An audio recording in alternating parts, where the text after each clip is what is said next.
Hey, how are you, Ben? Just fine. Good, good. Thanks for coming in today. Sure. Glad to be here. So this is an opportunity for the citizens of Collierville to get to know you and your passion and history a little bit more, so they can figure out who to vote for. It's a tough decision. Be great. It is.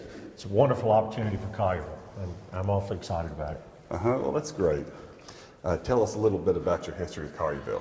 Well, obviously, I'm born and raised here, spent my whole life, grew up here, and I have spent my adult life very involved in the community and being plugged in. I worked Bank Tennessee here in Collierville and have been in the banking business here for over 30 years and been involved in a lot of various different organizations. Yeah, sure.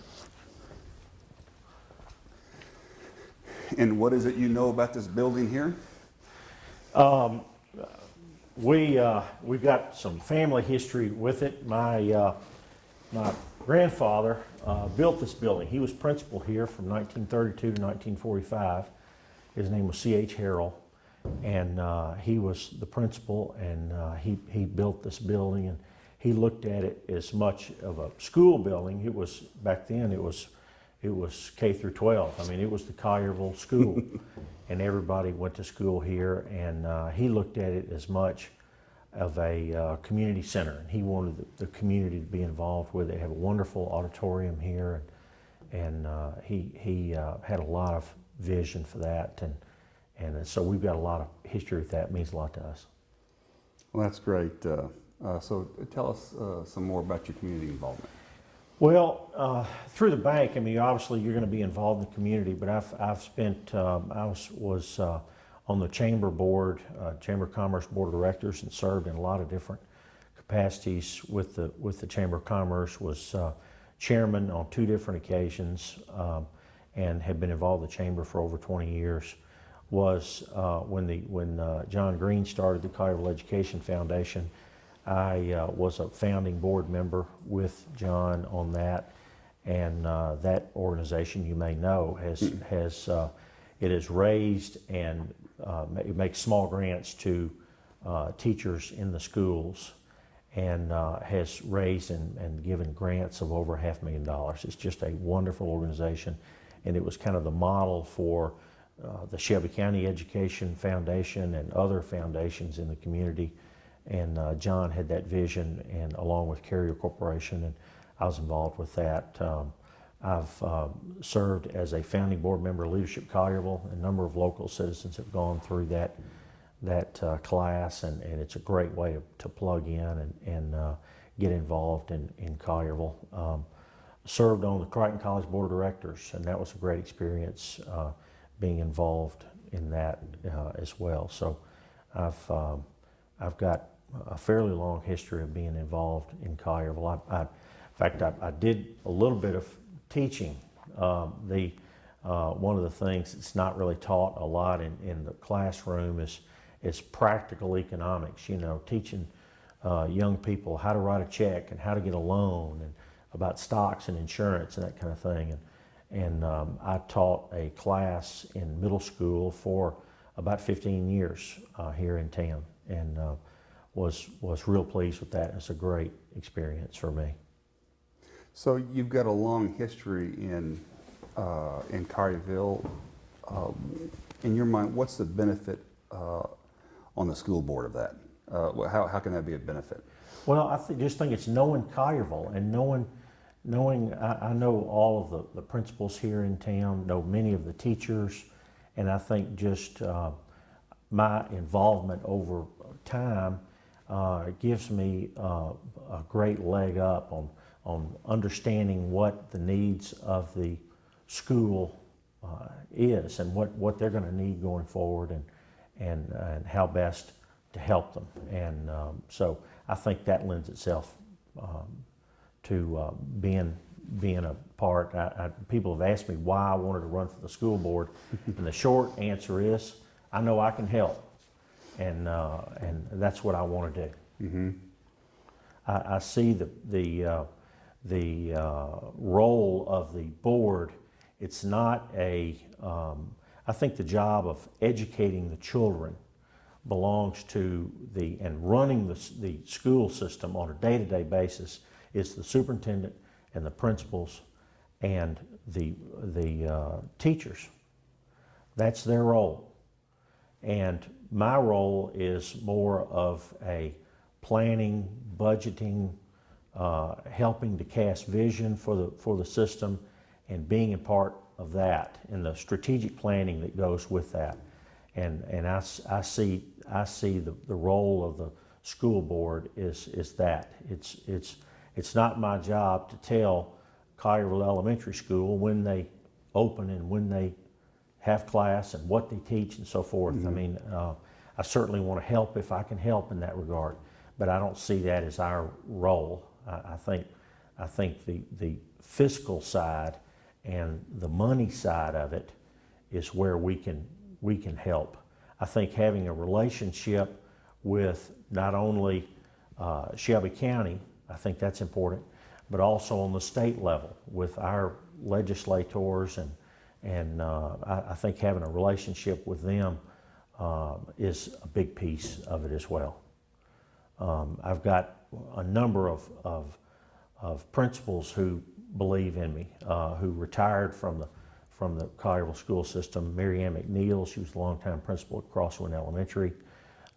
Sherry Redden, who was the longtime principal at Schilling, have both endorsed my candidacy and think that I can be of a big help. Mr. James Anderson, who's retired superintendent of Shelby County Schools, Sidney Mayo, the longtime principal at Terra Oaks, have all said, "Wright, I think you'd be great," and have all endorsed my candidacy as well.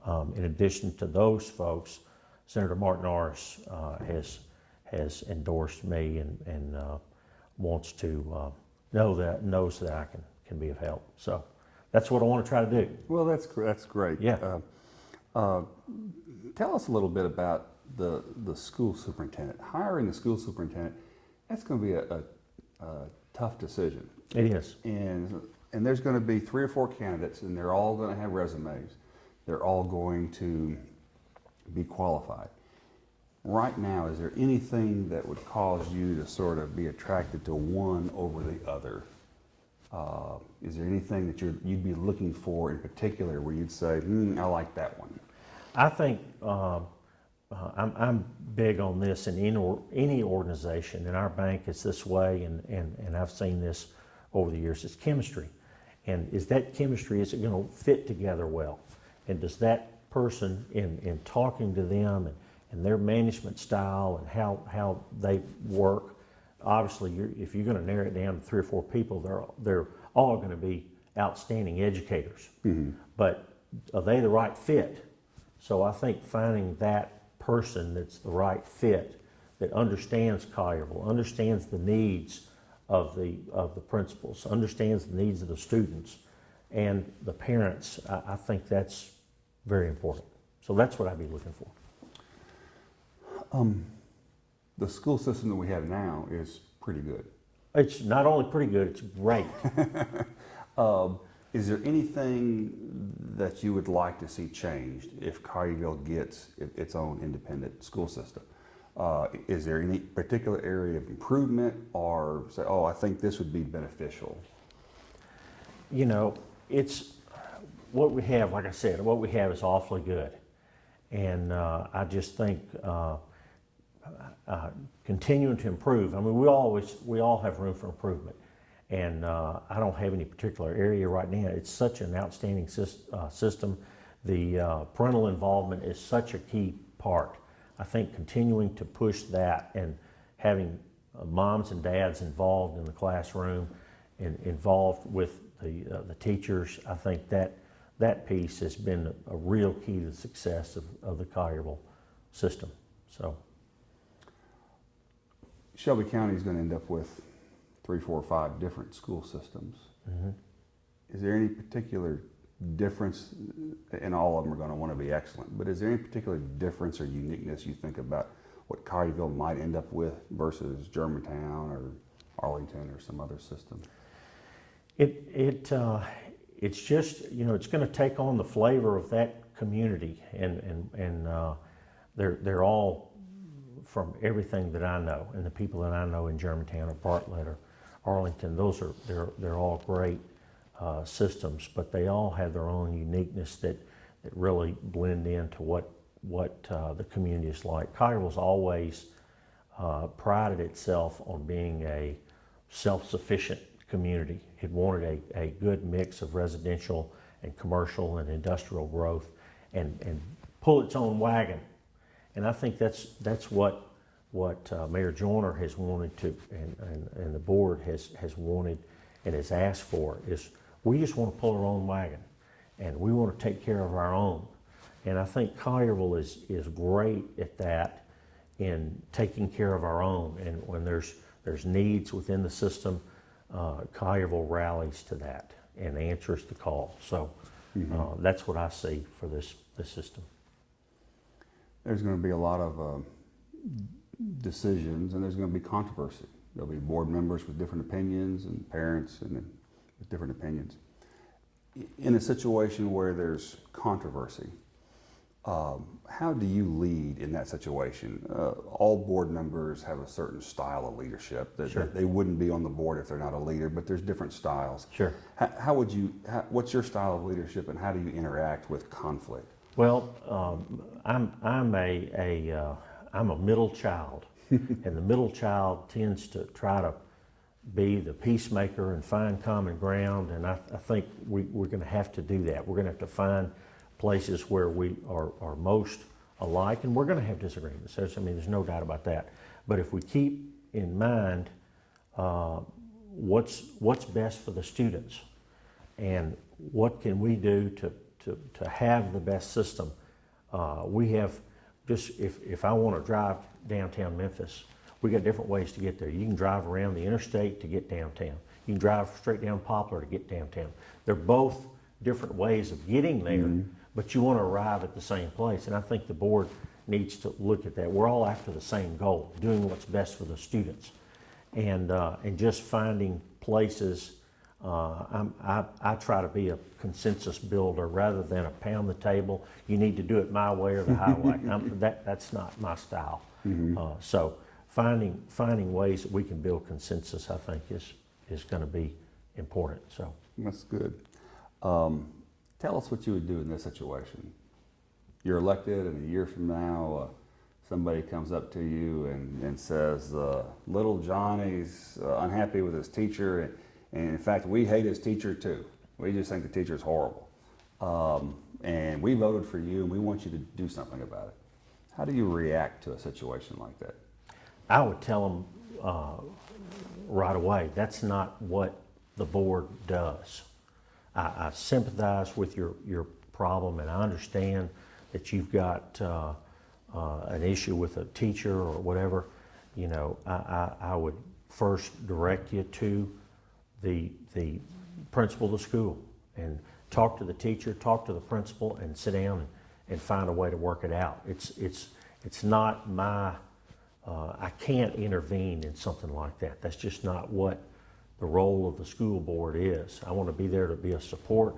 If I can help in any way, I want to try to do that, but ultimately, how the situation is resolved is going to be up to the principal of that school. So, 4 years from now, as the initial board looks back, how will they define, or how would you define sort of success or failure of the initial board and of an individual board member? I think if we could look back on it, and we have, it's a historic time. If you look at it, really, I mean, when you look back, not 4 years from now, but 20 years from now, I mean, I look back at the things that have been accomplished over the years in Collierville, and things that have been done to make Collierville great and make it the reason why people choose to move here.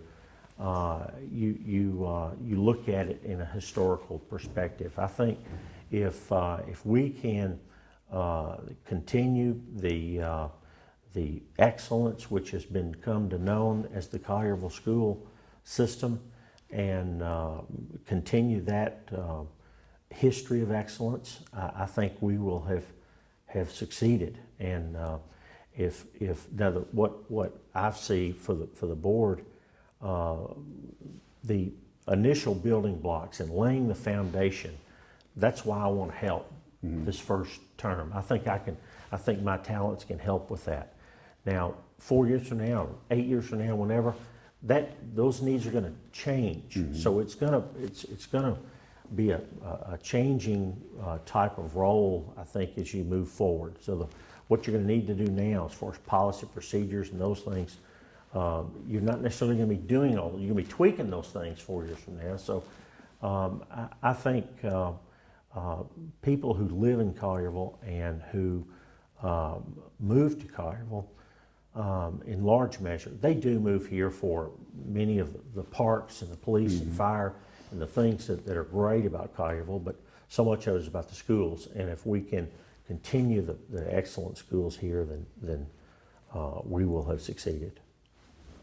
What are some of the other big decisions that you think the school board will face besides hiring a superintendent?